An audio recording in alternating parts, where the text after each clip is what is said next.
Bienvenidos a una nueva inmersión profunda aquí en Africanismo en el Portal. Hoy tenemos un tema sobre la mesa que es sencillamente fascinante. Así es, un tema que digamos va a los cimientos mismos de todo lo que conocemos. Exacto, porque existe una necesidad humana que es casi instintiva de mirar hacia el cielo y preguntarse cómo empezó absolutamente todo. Y para quienes buscan desentrañar esos cimientos de la existencia y el origen del universo, este análisis está diseñado específicamente para iluminar esos inmensos misterios. Y es una tarea monumental. Por eso nos vamos a basar en un documento fuente extraordinario titulado Ecos de Ifá. Esto nos va a permitir explorar la riquísima y antiquísima tradición de Ifá, originaria de Yorubalandia. Totalmente. Y creo que hay que aclarar algo desde el principio. Porque a menudo existe una tendencia, sobre todo desde una óptica más occidental, a considerar las narrativas antiguas de la creación como, no sé, simples mitos confusos o leyendas folclóricas. Claro, como si fueran cuentos abstractos sin mucho rigor académico o teológico. Exactamente. Pero lo que encontramos en estas páginas es exactamente lo opuesto. Es una narrativa sumamente estructurada. Hablamos de una verdadera clase magistral sobre autoridad, sobre un diseño meticuloso y un propósito inquebrantable. Definitivamente. Hoy no estamos leyendo un cuento para dormir. Estamos analizando los planos arquitectónicos de nuestra propia existencia. Y lo hacemos mediante la apertura de dos odus sagrados que son, en esencia, las escrituras o los signos fundamentales de esta tradición. Y es precisamente esa estructura lo que resulta tan cautivador para el estudiante de estas filosofías. La precisión con la que la tradición de Ifá describe estos procesos cosmogénicos es asombrosa. Es vital comprender que en este espacio de estudio no estamos hablando de conceptos etéreos que flotan por ahí en el vacío de la imaginación. Estamos hablando de una cosmología que funciona con el rigor de una ciencia exacta. Una ciencia espiritual, digamos. Exacto. Al abrir y estudiar estos dos odus sagrados de Ecos de Ifá, estamos literalmente leyendo el código fuente del universo según esta tradición. Y claro, para entender una creación de proporciones tan colosales, primero es imperativo entender al creador. Por supuesto, el gran arquitecto. Así es. En Ifá, el concepto de la divinidad suprema se define con una claridad absoluta a través de la figura de Olodumare. Pero hay que hacer una distinción crucial aquí. Porque Olodumare no es presentado simplemente como un dios más que habita en un panteón numeroso compitiendo por poder. O lanzando rayos desde una montaña, como vemos en otras mitologías. Absolutamente no. Olodumare es la energía primordial, pura. Es la fuente absoluta inagotable que concibió y creó el universo en su totalidad. Claro, y eso rompe por completo con esa imagen clásica antropomórfica que muchas veces se tiene de la divinidad. Totalmente. Hablamos de la fuerza originaria, el núcleo de donde emana la existencia tanto para los seres vivos que respiran y caminan, como para los elementos que a simple vista consideramos inertes, las rocas, el agua, el viento. Todo surge de esa misma fuente inagotable. Y aquí es donde la mecánica de esta cosmología se vuelve realmente didáctica y fácil de entender. Porque la forma en que el Olodumare opera es fascinante y muy fácil de visualizar si lo bajamos a tierra con un ejemplo sencillo. A ver, ¿cómo lo plantearías? Pues pensemos en Olodumare como el arquitecto maestro de un rascacielos gigante. Un proyecto de proporciones inimaginables. Como arquitecto supremo es la mente maestra que se sienta en la mesa de dibujo. Traza cada línea, calcula cada carga estructural, define dónde van los cimientos, diseña el gran edificio de la existencia hasta el último y más microscópico detalle. ¿Conoce el plano a la perfección? Exacto, conoce el plano de memoria. Sin embargo, un arquitecto de esa magnitud no es quien se pone el casco, va al sitio de construcción, a mezclar el cemento o a clavar las vigas de acero con sus propias manos. ¿Qué hace un arquitecto maestro? Contrata a ingenieros altamente capacitados para la ejecución material de la obra. Olodumare delega. Esa delegación. Sí, esa delegación divina es el motor absoluto que hace funcional todo el engranaje del universo de Ifá. Esa es una excelente manera de visualizarlo. Porque si conectamos esa idea del arquitecto con el panorama general de la teología yoruba, esos ingenieros a los que se les asigna la ejecución material del plano divino no son figuras anónimas o energías vacías. Tienen identidad. Tienen nombres, tienen roles y jerarquías muy específicas. Son los Irunmoles y los Orishas. Estas son deidades primordiales, energías sumamente conscientes y poderosas, a quienes se les asignaron tareas increíblemente detalladas en la formación y el mantenimiento del universo. Espera, déjame detenerte ahí un segundo, porque esto siempre genera dudas en quienes se inician en este estudio. Si Olodumare es este creador supremo que todo lo puede y todo lo sabe, ¿por qué delegar? ¿Por qué no simplemente chasquear los dedos y construirlo todo directamente? A veces la delegación se confunde con una falta de poder, o con un creador que toma distancia y se desentiende de su obra. Es una pregunta excelente, y de hecho ese es el sesgo que muchas veces aplicamos a leer textos antiguos desde una perspectiva moderna. En la tradición de Ifá, delegar no significa abandono. Tampoco es falta de poder o descontrol. Todo lo contrario, imagino. Todo lo contrario. Es la máxima expresión de la organización de la energía. El sistema de reporte en el universo de Ifá es de un orden absoluto. Imagina una red corporativa masiva o un sistema de comunicación instantánea donde Olodumare es el administrador principal. Los Irunmoles trabajan bajo el mando estricto de la Fuente Suprema y existe un flujo constante y en tiempo real de información. O sea que le rinden cuentas. Continuamente. Ellos le informan de todo progreso en la obra de cada cambio, en la temperatura del planeta, de cada elemento geológico que se establece. La premisa teológica fundamental aquí es que no hay absolutamente ninguna acción, por minúscula que sea, que ocurra en la inmensidad del universo y que escape al conocimiento de Olodumare. Es un nivel de organización suprema. Y entiendo que esta estructura de delegación y reporte constante es lo que prepara el escenario perfecto para introducir a una de las figuras más veneradas de esta historia, alguien que vendría a ser como el ingeniero jefe de esta gran construcción. Exactamente. Nos referimos a Obatala. Y para comprender su inmenso papel, es necesario adentrarnos en el primer plano existencial de nuestro análisis de hoy. Pasamos a las escrituras. Así es, nos referimos al sagrado Odú, conocido como Ocanran Ajanguble, que en las fuentes de ecos de Ifá también se encuentra bajo el nombre de Ocanran o Wandering. Este Odú es una verdadera joya de conocimiento teológico. ¿Por qué es tan fundamental este Odú en particular?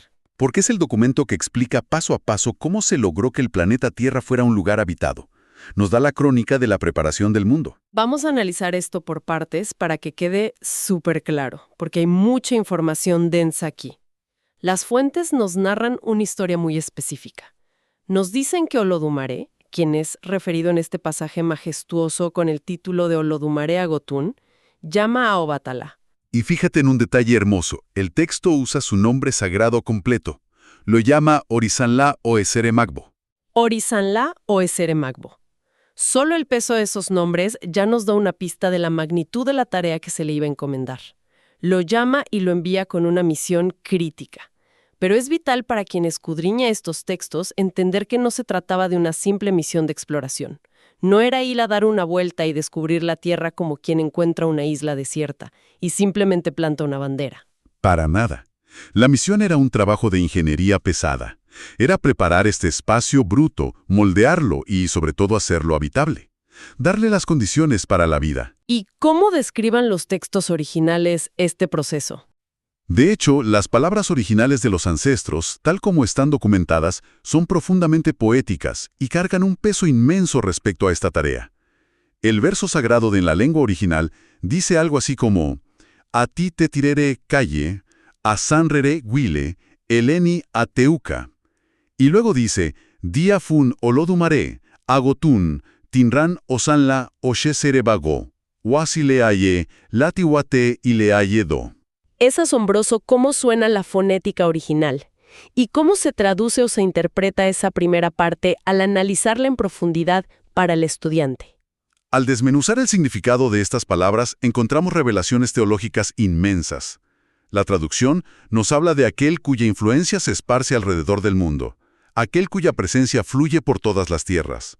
Lo describe de una manera muy visual como aquel que extiende su tapete perpetuamente. ¡Qué imagen tan espectacular! Un tapete de vida e influencia divina que nunca deja de desenrollarse expandiéndose por la roca estéril para crear un mundo fértil. Es una metáfora visual bellísima de la creación continua. Y estas fueron las declaraciones emitidas por Ifá para Olodumare, Agotún, en el momento exacto en que enviaba a Orishanla, a Obatala, a establecer el mundo material. Pero aquí el verso sagrado da un giro fascinante. Hay una instrucción. Exacto. Hay un detalle en el texto, una instrucción específica para este gran ingeniero que requiere toda nuestra atención analítica. El texto dicta claramente que a Obatalá se le aconsejó ofrecer Evo y que él escuchó y obedeció. Ah, este es el punto de inflexión. Detengámonos un segundo aquí, porque el concepto del Evo es uno de los pilares fundamentales y a menudo de los más incomprendidos al estudiar estas tradiciones religiosas y filosóficas. Es muy cierto. Hay mucha confusión alrededor de ese término. Comúnmente se traduce de manera muy simplista o incluso peyorativa como sacrificio u ofrenda. Y eso evoca imágenes de transacciones muy básicas en la mente occidental, como ir a una tienda divina, entregar algo de valor y comprar un favor a cambio. Como si fuera una moneda de cambio celestial. Exactamente, pero no es así. Si lo pensamos bien desde la óptica filosófica de Ifá, el Evo es más parecido a la física. Es el combustible del cambio. Es una transformación profunda a través de un intercambio energético. No se puede crear algo de la nada sin invertir energía. Esa es la interpretación precisa basada en la cosmología de Ifá. Es un reajuste de la energía en el universo. Y lo verdaderamente asombroso de este pasaje es observar la dinámica de poder que se presenta. Obatalá es un orisha mayor. Es una deidad de altísima jerarquía, la mano derecha en esta operación creadora, enviado en una misión directa por el mismísimo Creador Supremo. Cualquiera pensaría que tiene pase libre diplomático para hacer lo que quiere en el universo sin rendir cuentas a ninguna ley. Exacto. Sin embargo, la lección es que no estaba exento de las leyes espirituales y energéticas del cosmos. Tuvo que escuchar el consejo, hacer a un lado cualquier atisbo de soberbia que pudiera existir por su alto rango y realizar ese intercambio de energía. Tuvo que hacer el Evo. O sea, incluso el ingeniero jefe tiene que pagar el peaje en la autopista cósmica para que las cosas fluyan. Una analogía perfecta. Y esa obediencia a las leyes universales es la clave absoluta del éxito de su misión. Las fuentes son categóricas al concluir que fue precisamente gracias a su obediencia y a la realización del Evón que Obatalá logró estabilizar y hacer habitable este mundo de caos. Si sintetizamos la mecánica de este evento, vemos una dualidad perfecta de creación en acción. Totalmente. Olodumare es la mente insondable que toma la decisión soberana de crear y de sostener el mundo. Pero Obatalá es la mano física que moldea esa decisión en la realidad material. Es el ejecutor perfecto de la voluntad divina. Y es por este inmenso esfuerzo de moldear la materia bruta que el texto sagrado dictamina una sentencia poderosa. Dice, todas las tierras le pertenecen a Orisha. El mundo material fue forjado por sus manos bajo la orden suprema. Es una estructura lógica implacable. Entonces, recapitulando para quienes nos siguen en este análisis, tenemos el escenario listo. El gran teatro de la Tierra ya está preparado, ha sido moldeado y es finalmente habitable gracias a la labor incansable de Obatalá. El terreno está listo. Pero un teatro maravillosamente construido no sirve de absolutamente nada si está vacío. Falta explicar el origen de los actores que van a llenar este escenario. La vegetación, los animales, la infinidad de formas de vida y, por supuesto, el ser humano. Y para iluminar esta parte del proceso de la creación, la tradición nos guía de manera magistral hacia el segundo Odú que estamos analizando en esta sesión. El Odú o Canran-Irosun. Correcto. El Odú o Canran-Irosun. Y aquí hay un cambio de ritmo literario fascinante porque las fuentes abandonan momentáneamente esa imagen tan clínica del arquitecto y los ingenieros de la que veníamos hablando. Y adoptan una metáfora profundamente agrícola que es muy cercana a la experiencia humana. En este Odú, el creador actúa como un agricultor. Así es. Y el cambio de metáfora es 100% intencional, porque la naturaleza de lo que se está creando cambia drásticamente. Pasamos de lo geológico, de las rocas y los océanos, a lo biológico, a la vida misma. Es un salto cualitativo enorme. En este contexto específico a Olodumare se le refiere con el título de Olorún, que se traduce de manera hermosa como el dueño de los cielos. El texto de Ecos de Ifá describe cómo Olorún espejo de la tierra, exactamente de la misma manera en que un granjero diligente prepararía su campo antes de una gran plantación. Hay una lección de procesos aquí muy evidente.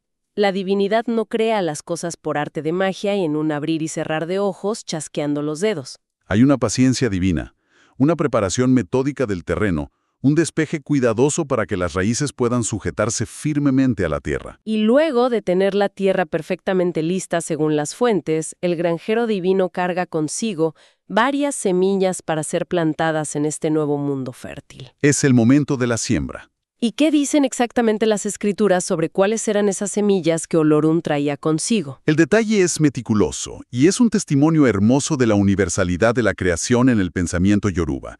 La lista menciona explícitamente a las ratas, a los peces que nadan en las profundidades del agua, a las aves que surcan el cielo abierto, a las bestias que habitan en la espesura del monte, a los insectos que zumban en el aire. Toda la fauna. Toda.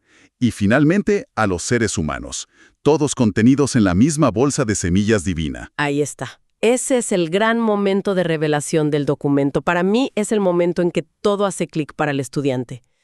Es un verdadero golpe de realidad cósmica. Sin duda alguna. Porque al observar el significado profundo de ser considerados simplemente como parte de esta plantación de los productos de Olodumare, la perspectiva entera de nuestra existencia da un vuelco radical. Significa de manera irrefutable que la vida no es un accidente biológico. No es azar. No es una coincidencia aleatoria en la inmensidad del cosmos. Todo ser vivo, desde el insecto más minúsculo que zumba en el bosque hasta la persona que camina hoy por una gran ciudad, es cultivado con una intención absolutamente específica. Exacto. Somos semillas elegidas, plantadas en un terreno que fue preparado con un esmero inmenso.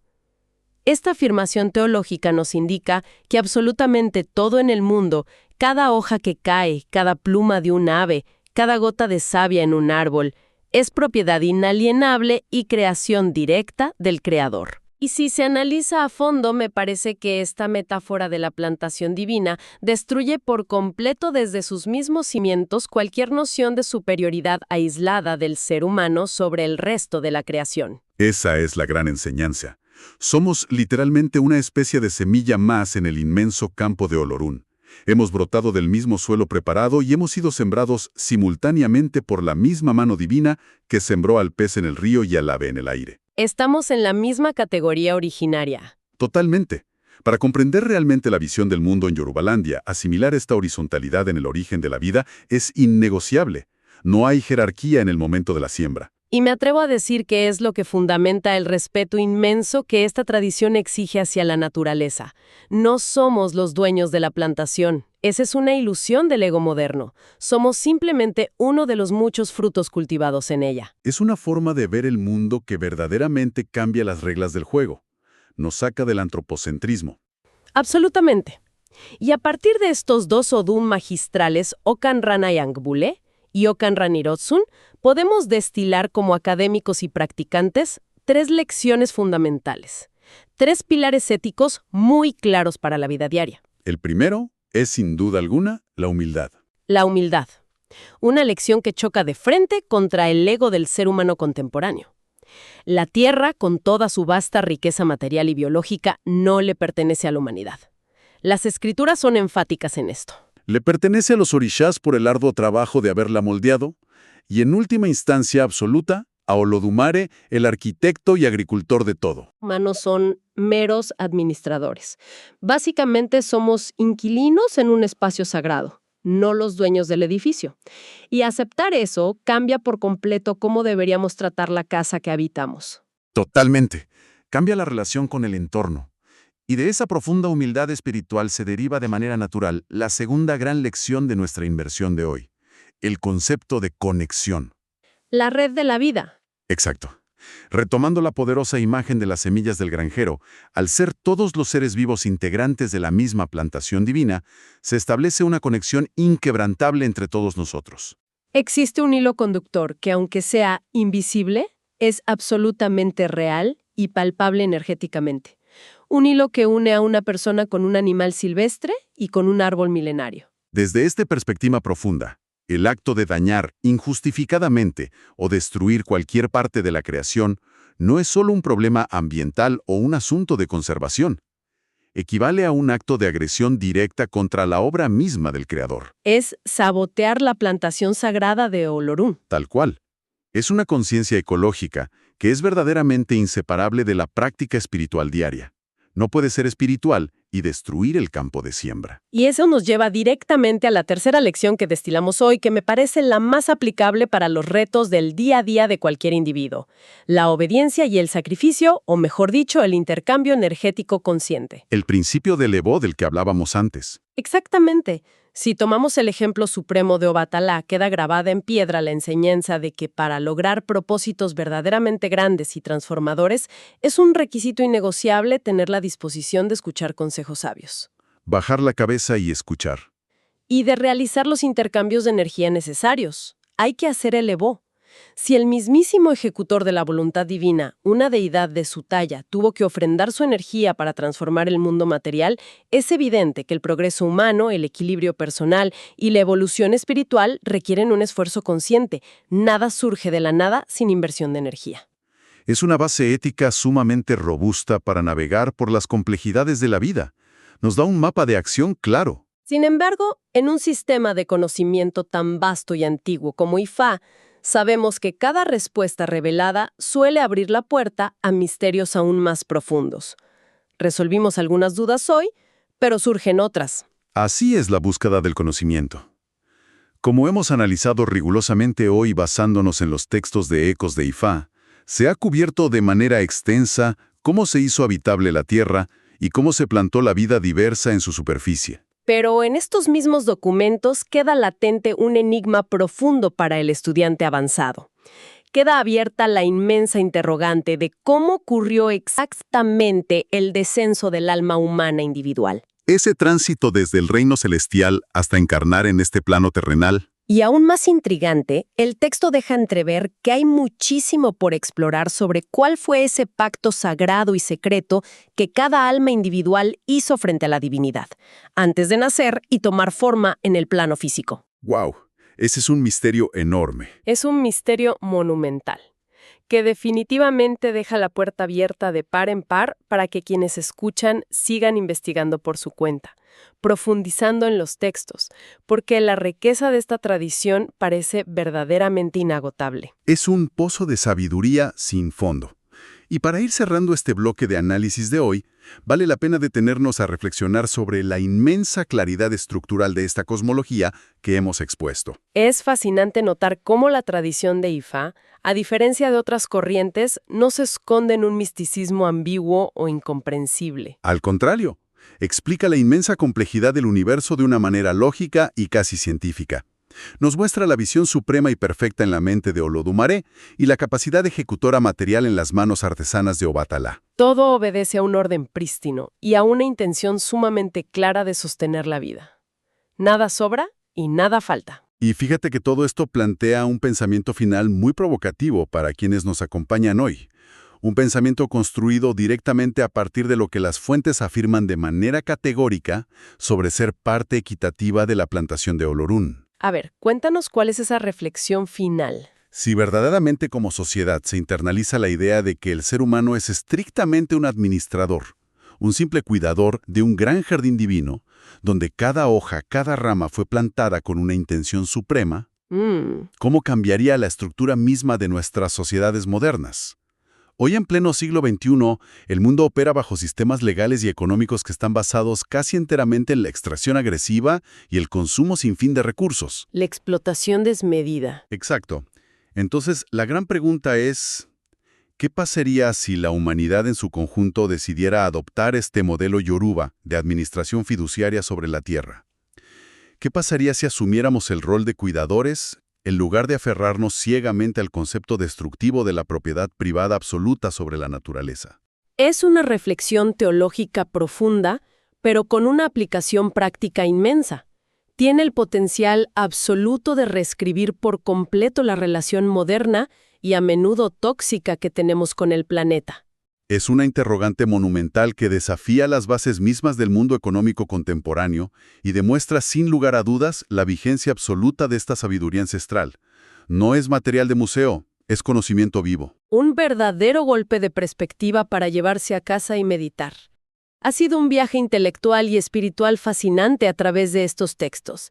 Y bueno, la tradición despide estas exploraciones y la búsqueda constante de este conocimiento con un deseo sincero de que haya paz en la cabeza de cada estudiante y un perfecto equilibrio en sus caminos. Cerrando siempre nuestro espacio con las tradicionales palabras de respeto a la sabiduría. Iboru, Iboye, Ibochise. Iboru, Iboye y Bochise, muchísimas gracias por acompañarnos en esta inmersión profunda. Y recuerden, para más información, para seguir estudiando y profundizando en estos temas, visiten nuestro sitio web en portalafricanista.com.art. Y no olviden descargar la aplicación de Orishas FM para llevar todo este conocimiento en sus dispositivos a donde quiera que vayan. Hasta la próxima sesión de estudio.